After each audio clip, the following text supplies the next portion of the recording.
Bonjour à tous, ravi de vous retrouver et bienvenue dans 100% Jeunesse. C'est la dernière de la saison. Voici tout de suite le sommaire. Ça y est, depuis quelques jours, la vaccination est généralisée aux plus de 18 ans. Alors les jeunes sont-ils nombreux dans les vaccinodromes? Veulent-ils se faire vacciner? Réponse dès le début de l'émission. À 14 ans, Marie, Chiara, Amina et Solène dénoncent le sexisme car elles-mêmes en sont des victimes. Deux d'entre elles sont avec nous en plateau, Chiara et Amina. Ils sont nombreux, ces jeunes, à avoir perdu le pied scolairement. Les cours particuliers pourraient-ils les faire revenir sur le droit chemin? On en parle tout de suite avec Marouin Brion, fondateur de Pédagome. Une box pour découvrir et mettre en lumière les artisans de notre territoire. C'est l'ambition de Mathieu Boulanger avec son concept Live in Box, portrait à découvrir. Et puis, on clôturera cette saison avec Léo Musique. Après ses deux précédents singles, Réseau et Exister, c'est avec Pour toi qu'il compte bien poursuivre son aventure musicale. Voilà en tout cas pour le sommaire. Installez-vous confortablement, prenez place. 100% jeunesse, ça commence maintenant. C'est parti.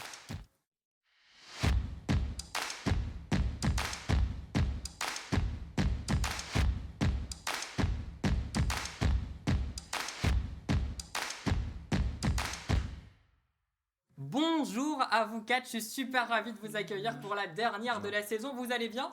Oui. Très bien. Et toi? Parfait, nickel. Et bien c'est parti pour 26 minutes. Alors une première question, je ne pensais jamais vous devoir vous la poser, mais êtes-vous vacciné ou allez-vous vous faire vacciner, Léo? Oui, moi je me suis fait vacciner la semaine dernière. Première dose, c'est ça? Dose, ouais. Marouane? Pareil, première dose il y a 3 semaines. Il y a 3 semaines, un petit peu quand même en avance sur l'étape de vaccination. Et vous, les filles, est-ce que vous pensez vous faire justement vacciner? Vous qui avez 14 ans, c'est bientôt le moment de se faire vacciner. Est-ce que vous l'avez pensé à vous faire?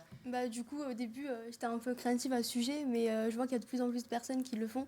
Donc, j'envisage peut-être de le faire avant le départ en vacances. Et toi, Chiara? Oui, pareil, on va peut-être être obligatoirement confronté à la vaccination. Donc pas le choix, on va devoir se faire vacciner. Alors, en tout cas, les avis sont partagés. Certains, ils y sont allés avec grand cœur, d'autres avec quelques petites réticences, mais dans les prochains jours. Et nous, justement, on a voulu savoir si la vaccination ne serait-elle pas finalement la garantie d'un retour d'une certaine liberté. Je vous propose justement d'écouter ce micro-trottoir.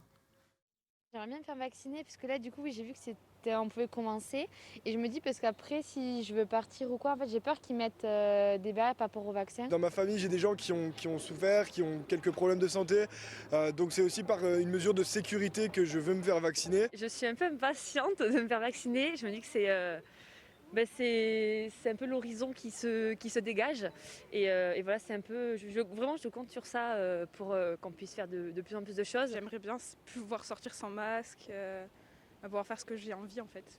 Et du coup, franchement, j'ai confiance pour l'instant. J'avoue que j'ai un peu des doutes encore et je me suis pas encore assez informée et j'ai envie de m'informer encore. Comme on entend un peu tout ce qui est effet secondaire de tel vaccin, on ne sait pas trop. Donc j'aimerais attendre un peu, pas forcément tout de suite, mais oui, je pense le faire après rapidement. On ne nous oblige pas de faire le vaccin, mais on nous le conseille pour pouvoir être libre. Alors moi j'ai envie de dire, tant qu'à faire, faisons le vaccin et soyons libres. Moi je compte sur le vaccin et je pense que ouais, on arrive enfin au bout là. Et que du coup cet été, on sera libre et on aura oublié tout ce qui s'est passé. Eh bien, on va voir ça tout de suite avec vous, Lamia Emer. Vous êtes la déléguée territoriale de l'Agence régionale de santé du Grand Est ici en Moselle. Bonjour et merci d'être en distanciel avec nous. Vous venez d'entendre ce micro-trottoir tout comme nous. Première question, combien sont-ils ces jeunes entre 18 et 30 ans à s'être fait vacciner en ce 4 juin, jour à laquelle nous enregistrons cette émission? Bonjour à tous.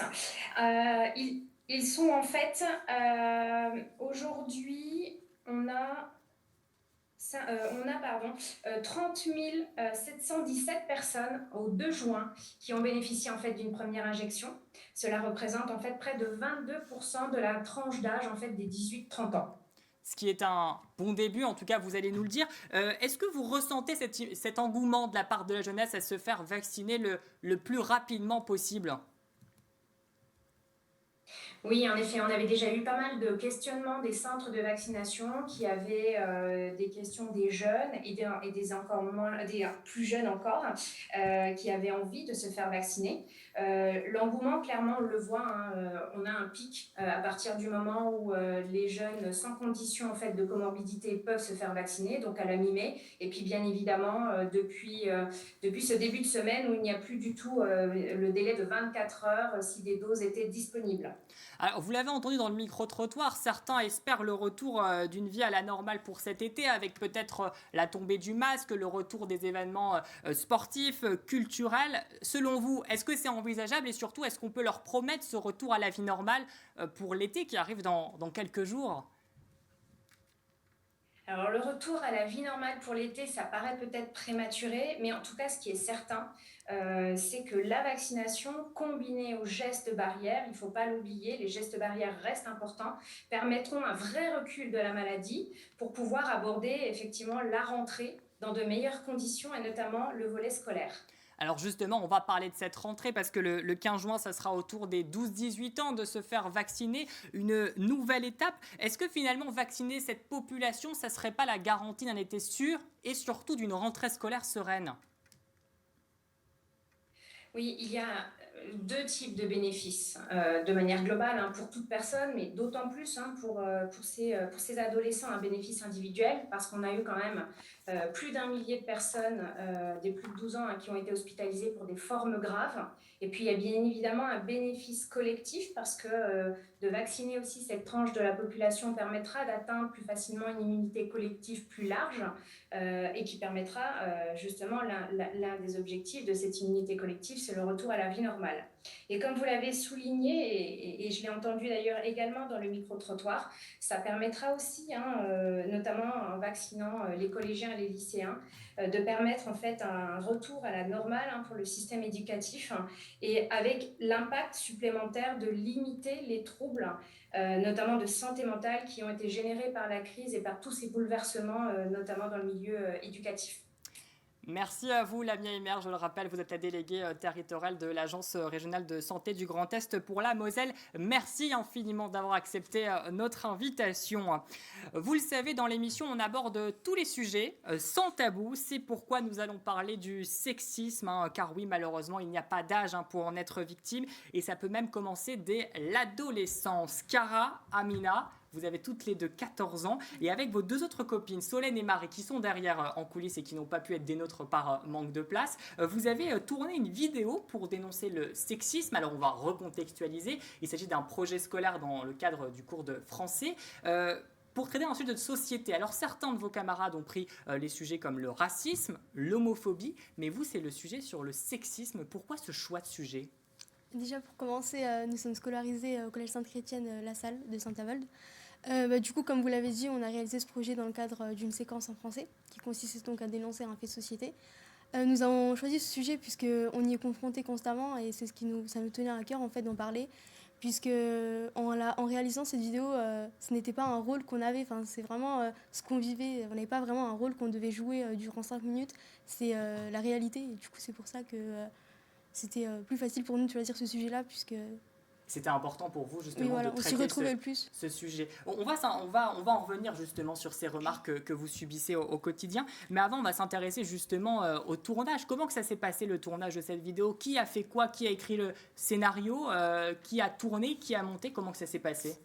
Qui a tourné ? C'est Solène. Donc Solène, elle a tourné et monté la vidéo. Donc elle a pris plus de 8 heures sur le montage. On a tourné la vidéo sur 3 jours, donc à Sainte-Chrétienne, chez nous à la maison et à l'extérieur.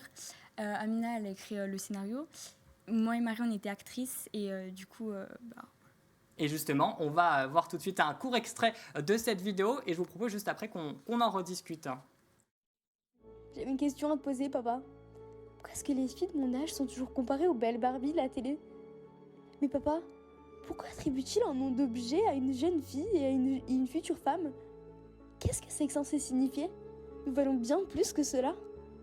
Pourquoi est-ce que le matin, en me tenant devant mon miroir, je devrais plutôt opter pour un jeans à la place d'un short ? T'es sûr que tout cela n'est pas un rêve, papa ? Est-ce vraiment ma réalité ? Et je vous incite à aller voir l'intégralité de la vidéo sur la chaîne YouTube qui s'affiche en bas de cet écran, car j'en suis persuadée, vous arriverez à vous identifier de près ou de loin à ces scènes. Cette vidéo, elle montre finalement qu'on peut être victime à n'importe quel âge du sexisme et on n'est pas obligé de vivre du sexisme que dans le milieu du travail. On est victime dans la rue, à l'école. Dans la rue, on a déjà été victime plein de fois. À l'école, quand on a présenté par exemple un exposé sur la danse, on nous a fait des remarques comme quoi c'était normal qu'on fasse un exposé sur ce sport-là parce qu'on est des filles, alors que pas du tout. Un garçon peut faire la danse ou inversement, une fille peut faire du foot, du basket. C'est pas un sport que pour les filles. Tout le monde peut faire du sport. Dans la vidéo, justement, vous traitez aussi de ce sujet sur le foot, que le foot, c'est accessible aussi au monde de la fille, quoi. Même en été, on est victime de remarques lorsqu'on met des jupes ou des robes. On se fait siffler dans la rue et lorsque on décide donc d'ignorer leurs remarques déplacées, on peut même se faire insulter. C'est quand même assez triste, mais c'est ce qui nous arrive. C'est des remarques sur vos tenues vestimentaires. Oui, exactement.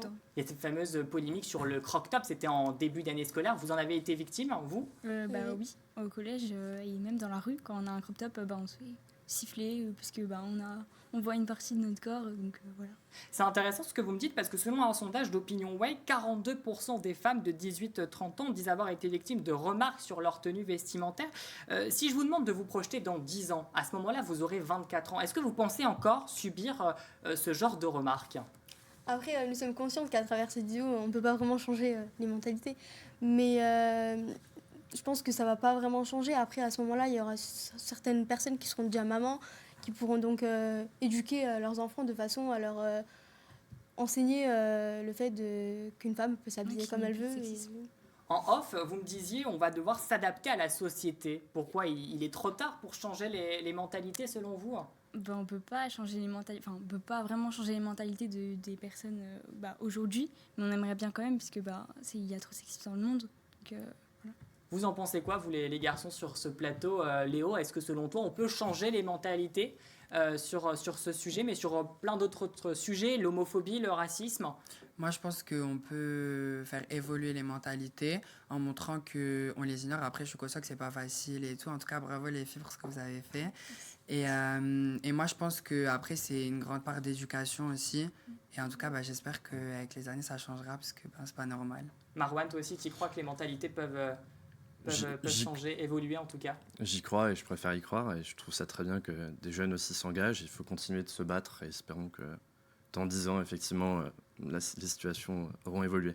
C'est notamment à travers ce genre d'initiative que vous portez si bien, vous deux, et avec vos deux copines. Quelle action on pourrait mettre en place justement pour lutter contre ces inégalités filles-garçons ? Dès le plus jeune âge, on pourrait faire une séquence sur le sexisme pour les plus petits déjà, qu'ils apprennent qu'il n'y a pas vraiment de sexisme. Mais dès le plus jeune âge, ça veut dire à quel moment ? Au collège, en primaire ? En primaire déjà, ce serait déjà bien. En fin primaire, parce que c'est là où les jeunes comprennent le plus. Et après, au collège, continuer, mettre des affiches dans les couloirs, réaliser des vidéos comme on l'a fait pour s'initier à ce fait de société. À ce fait de société malheureusement qui perdure. Sur Instagram, vous avez posté votre vidéo sur Instagram, sur Facebook, elle a été vue plusieurs milliers de fois. Vous avez également reçu beaucoup de soutien, aussi bien des hommes et des femmes. Qu'est-ce qu'ils vous disent ? Je pense qu'ils ne s'attendaient pas, les hommes ne se rendaient pas compte de leur geste en fait. Mais on a eu des retours assez positifs et on a été encouragés par un grand nombre de personnes dans cette lutte contre le sexisme. Vous allez continuer cette lutte contre le sexisme dans votre établissement ? Oui. Qu'est-ce qui est prévu d'ici peut-être à la rentrée de septembre, parce qu'on arrive bientôt à la fin de l'année. Est-ce que vous envisagez des actions ? Oui, pas forcément sur des autres sujets qui touchent les femmes. On comptait peut-être réaliser une autre vidéo, un autre court-métrage, et cette fois-ci, pas forcément dans le cadre de l'école. Extrascolaire. Oui, voilà, exactement. Merci en tout cas beaucoup à Chiara et Yamina d'être venues nous présenter votre projet. On dit également un grand bravo à Marie et Solène, car vous étiez en groupe et c'est important de valoriser tout le monde. Merci à vous quatre de nous avoir présenté votre projet. Avant de s'intéresser à Pédagome et à ses cours particuliers avec toi, Marouane Briand, on va s'intéresser à l'Event Box. C'est un projet pour valoriser l'artisanat local et vous le faire découvrir à l'heure où le 100% local et le Made in France séduisent de plus en plus de Français. Regardez. Dans ce carton biodégradable, un tout nouveau projet, celui de Mathieu Boulanger, étudiant auto-entrepreneur de 22 ans. Je me suis rendu compte que on ne pouvait plus trop travailler le soir comme on avait travaillé dans les fast-food, etc. Pour les jobs étudiants, c'était très compliqué. Et justement, je me suis dit pourquoi pas allier une aide financière pour moi et pouvoir proposer aux artisans une mise en lumière. Amoureux de son territoire, Mathieu est aussi un partisan du 100% local. Il décide donc de monter Live Box, un concept pour faire découvrir les artisans et soutenir le circuit court. Chaque mois, vous allez avoir des produits différents, donc des artisans différents et des savoir-faire différents. Et le but pour nous, on en revient toujours à la même chose, c'est de pouvoir mettre en lumière un maximum d'artisans à travers la box. Plus la communauté sera grande, plus du coup l'offre et la demande sera plus importante et on espère justement pouvoir donner la parole à un maximum d'artisans. Des produits de bien-être en passant par du consommable, mensuellement ou occasionnellement, vous pourrez pour 25 € recevoir cette box livrée directement chez vous. Pour la box de mai, on va proposer des produits plutôt printaniers, c'est-à-dire qu'on va proposer une bière blonde qui vient de la brasserie de Saint-Avold.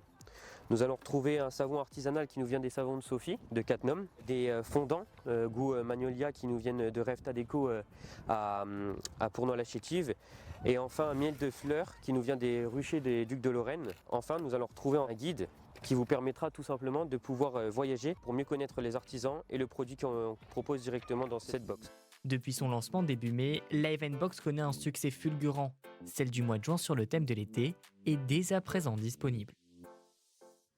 Et on souhaite à Mathieu plein de réussite dans ce beau projet. Et d'ailleurs, si vous souhaitez vous procurer la box du mois de juin, rendez-vous sur le site internet qui s'affiche en bas de cet écran. L'été et les vacances, ça arrive dans quelques jours. Mais avant cela, il y a une période assez cruciale qui arrive pour les étudiants. Certains, c'est le baccalauréat. Pour d'autres, le brevet. Et pour d'autres encore, c'est les partiels. Hélas, ça a été encore une année très très compliquée au niveau scolaire. On ne va pas parler de décrochage scolaire parce que ce n'est pas réellement le terme, mais plutôt de ces élèves qui ont perdu le pied au niveau scolaire avec ces cours en présentiel, en distanciel, maintenant en jauge. Vous, Marouane, dans votre entreprise Pédagome, est-ce que vous avez ressenti finalement les conséquences de cette crise sanitaire ? Alors effectivement, on l'a ressenti notamment pendant les périodes de confinement, où là c'était vraiment dur psychologiquement pour les élèves, et ça on le voyait, quand on avait les parents au téléphone ou même les élèves. Et donc on a pu constater effectivement qu'il y avait un retard qui était pris de la part des élèves à cause de cette période. Et parfois, il y avait jusqu'à 6 mois de retard sur le programme qui était pris dans certaines classes. C'est énorme quand même, 6 mois. Est-ce qu'on peut les rattraper ces 6 C'est mois ? énorme, ça fait un décalage et il faut s'adapter. Les enseignants de l'éducation nationale s'adaptent. Nous, on est là aussi pour donner un coup de pouce aux élèves. Mais effectivement, c'est conséquent. Alors, Pédagome, c'est ton entreprise, Marouane, dont tu en es le directeur à 22 ans, qui propose finalement des cours particuliers. Et si on se rend sur le site internet de Pédagome, on peut voir qu'on peut gagner jusqu'à 2,6 points de plus sur sa moyenne. Clairement, si j'avais su, je serais venu vous voir. Est-ce que c'est juste un outil de marketing ou c'est prouvé et on peut vraiment obtenir presque 2,5 de points supplémentaires sur sa moyenne? Alors c'est prouvé, ça provient des enquêtes de satisfaction qu'on fait avec tous nos élèves et leurs parents depuis bientôt 4 ans maintenant. Et c'est en constante évolution en fait, parce qu'on s'adonne à toujours améliorer notre vision de la pédagogie et du suivi qu'on peut proposer. Et parfois, on a même de belles surprises avec des élèves qui sont à 12 de moyenne, par exemple, et qui vont jusqu'à 19 ou 20. Des élèves qui ont eu 6 de moyenne en français, qui au bac de français ont, par exemple, 19 à l'oral. On a de très belles surprises parfois. Ah oui, non, mais là, l'écart est quand même conséquent. Là, c'est conséquent. Donc, ça augmente on parle aussi la plus moyenne. de 2,5 points supplémentaires. On parle carrément d'une année scolaire réussie. C'est ça, c'est une moyenne. La plupart de nos élèves, ils sont un peu en dessous de la moyenne, et puis on va les aider à monter à 11, 12, avoir un niveau qui soit beaucoup plus correct. Qu'est-ce qui fait que ça marche ? Qu'est-ce qui fait, quelle est cette recette magique ? Alors il y a le 100% étudiants qui marche vraiment bien. En fait, le fait que ce soit des étudiants qui donnent les cours, le courant passe instantanément. En fait, il y a ce côté grand frère, grande sœur. L'étudiant et l'élève en fait parlent le même langage, et ça c'est important parce qu'une fois que le courant passe, 80% du travail est déjà fait. Et quasiment dans la totalité des cas, les élèves et les parents sont très contents du fait que ce soit des étudiants. Alors, nous, on n'est pas en opposition, par exemple, avec les collèges ou les lycées, mais c'est une approche qui est complémentaire parce que les élèves n'ont pas un copier-coller de ce qu'ils ont déjà toute la journée au collège ou au lycée. Alors, on l'a toujours dit, le message entre jeunes, ça passe toujours mieux qu'un jeune et un adulte. Et la particularité, justement, de Pédagome, c'est que c'est des profs étudiants qui donnent des cours à des étudiants. Ça peut faire un petit peu peur quand même, ça, dit comme ça, mais c'est super bien réfléchi, c'est super bien encadré. Hein. Bien sûr. Alors, les étudiants sont recrutés après entretien, c'est-à-dire qu'on a beaucoup de candidatures sur notre site, et la moitié de ceux qui candidatent deviennent profs avec nous. Donc, il y a un entretien d'une demi-heure, un entretien de personnalité et une mise en situation. avec un jeu de rôle notamment. Quel est un peu le profil de l'équipe pédagogique? De l'ensemble des étudiants, on a vraiment de tout, étant donné qu'on propose des cours dans 30 domaines. Donc ceux qui donnent des cours en maths sont passionnés par les maths. On a aussi la musique, avec des passionnés de musique qui veulent devenir profs de musique dans quelques années. On a aussi des bilingues en langue, et notamment beaucoup d'étudiants qui sont en Erasmus en France et qui donnent des cours de langue avec nous. Donc il y a vraiment aussi... Ouais, c'est ça. En plus d'être dans 5 grandes villes de la région, on va les citer, Reims, Metz, Nancy, Strasbourg, Mulhouse. Il y a une diversité finalement dans les cours. Tu viens de nous en parler de ces cours de piano. C'était important finalement de ne pas proposer que des cours de maths, physique, anglais, de langue, les grands classiques finalement de scolaires. On est parti en 2017 en proposant des cours dans les matières scolaires, donc comme tu l'as dit, mathématiques, physique, chimie, anglais. Et on s'est dit pourquoi pas faire la même chose avec la musique, à force de rencontrer des étudiants qui étudient au conservatoire et qui eux aussi voulaient transmettre leur passion. Donc c'est comme ça qu'au fur et à mesure, on a élargi nos domaines. Parfois, on a aussi des demandes un peu impromptues. Ça arrive avec le chinois, par exemple, alors qu'on ne proposait pas de cours de chinois. Mais du coup, on est allé chercher et on a trouvé des étudiants qui pouvaient donner des cours aussi de chinois. Et ça valorise surtout quand on veut faire du marché et travailler, parce que des cours de chinois, on n'en trouve pas à tous les coins de rue. Vous êtes aussi dans une fourchette de prix qui est quand même très, très raisonnable. Admettons que je suis en première, je veux des cours de français. Combien mes parents vont devoir débourser? Si on arrive à donner un petit aperçu. Oui. Alors, nos cours vont de 25 à 35 euros de l'heure. Et pour l'exemple d'un cours en première, on est à 30 euros par heure. Alors, ce qu'il faut savoir, déjà, c'est des tarifs qui sont très raisonnables pour des organismes comme le nôtre. Et donc, on est agréé par l'État et il y a un crédit d'impôt de 50%. Ce qui fait que les cours reviennent à 15 euros, ce qui est très raisonnable et qui concurrence en fait le marché des cours non déclarés. Merci infiniment Marwan d'être venu nous présenter Pédagome. Si on veut rejoindre l'équipe mais aussi profiter de ces cours particuliers, rendez-vous sur le site internet qui s'affiche en bas de cet écran. Une information qui va pouvoir vous intéresser, Cara Amina, vous allez peut-être pouvoir y réfléchir parce que vous allez peut-être pouvoir un jour représenter la ville de Metz, parce que justement la ville de Metz recherche la prochaine reine de la Mirabelle pour succéder à Cynthia Galuzé. Alors si vous êtes une jeune femme âgée entre 18 et 30 ans, vous résidez dans la région Grand Est et que vous avez envie de représenter durant 1 an la ville de Metz, ne tardez plus, déposez votre candidature vous avez jusqu'au 25 juin pour déposer vos candidatures, et pour les autres, notez dans vos agendas que le couronnement de la reine de la Mirabelle aura lieu le samedi 21 août. On passe à notre dernière partie d'émission avec ça. Léo Musique. Léo Musique, c'est ta signature Léo, non? Ouais, c'est ça, je le dis à chaque début de chanson et c'est quelque chose qui est resté et les gens ils kiffent, donc c'est trop bien. C'est ta marque de fabrique? Ouais, un peu. Alors t'es auteur, compositeur, interprète, c'est depuis l'âge de tes 9 ans que t'es dans la musique, t'as commencé avec des reprises, maintenant tu écris, mais ce qu'on retiendra principalement, c'est ce personnage que t'es, parce que le personnage que t'es là sur ce plateau, c'est celui qu'on retrouve dans la vie de tous les jours. Tout le temps. C'est vrai que j'ai jamais été vraiment comme la société le voudrait, et je trouve que c'est ça qui est trop bien et c'est ça que j'adore faire. Et j'aime bien justement montrer que on n'est pas obligé de s'habiller comme les autres ou d'aimer ce que les autres ils aiment pour pouvoir se sentir bien dans la société. Et voilà. Tu dis que la musique, c'est ta thérapie, que c'est thérapeutique. Pour quelle raison? Parce que moi, je suis passionnée de musique depuis que je suis tout petit. Et c'est vrai que dès que ça va pas, je chante et tout de suite, ça va mieux. C'est comme quand on prend un efferalgan et qu'on a mal à la tête. Vraiment, c'est une thérapie. Et depuis que j'ai écrit mes propres titres, c'est encore mieux parce que dès que ça va pas ou que j'ai une petite anecdote, au lieu de pleurer dans mon lit, je vais prendre une feuille et je vais écrire un single. Et du coup, c'est trop bien parce qu'après, il y a des gens qui peuvent s'identifier aussi à ça et tout. Et voilà. Léo, parlons aussi de ta communauté. 13 000 personnes sur Instagram, plus de 2000 sur YouTube. T'échanges avec eux, tu leur demandes des avis, des choix sur tes futurs projets. C'est un soutien non négligeable, surtout dans le milieu artistique.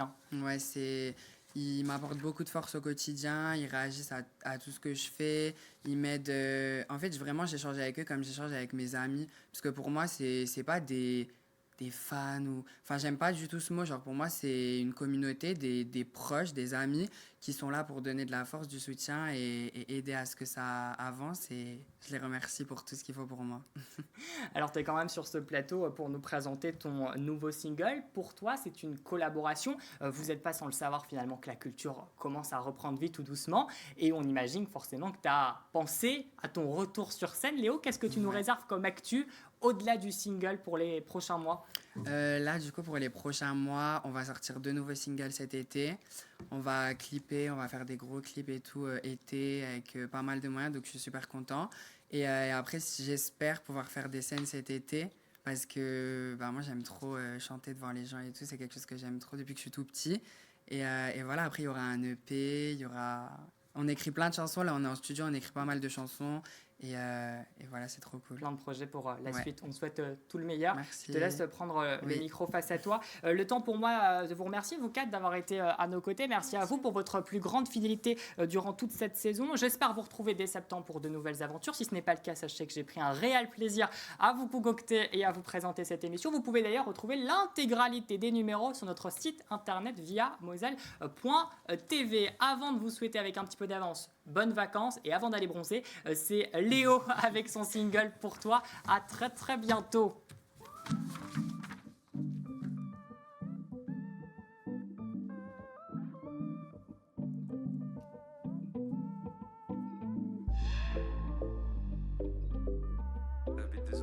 Pour les intimes.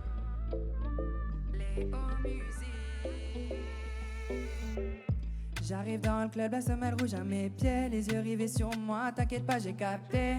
Je suis désolé de ne pas t'avoir calculé. J'étais avec mes go dans le carré VIP. C'était trop dur, je ne pouvais le dire. Mon cœur saigne encore, il est en train de mourir. C'était vraiment pas le moment. Me dire que tout allait redevenir comme avant. Dans ma tête des milliers d'images qui défilent. Et t'es au rythme de mes battements de cils. C'est toi ou moi mais je ne te laisserai pas partir, yeah. Toute la journée tu essayais de me fuir. Ton seul objectif était de me faire réagir. C'est toi ou moi mais je ne te laisserai pas partir, yeah. C'était irréel comme un cadeau tombé du ciel.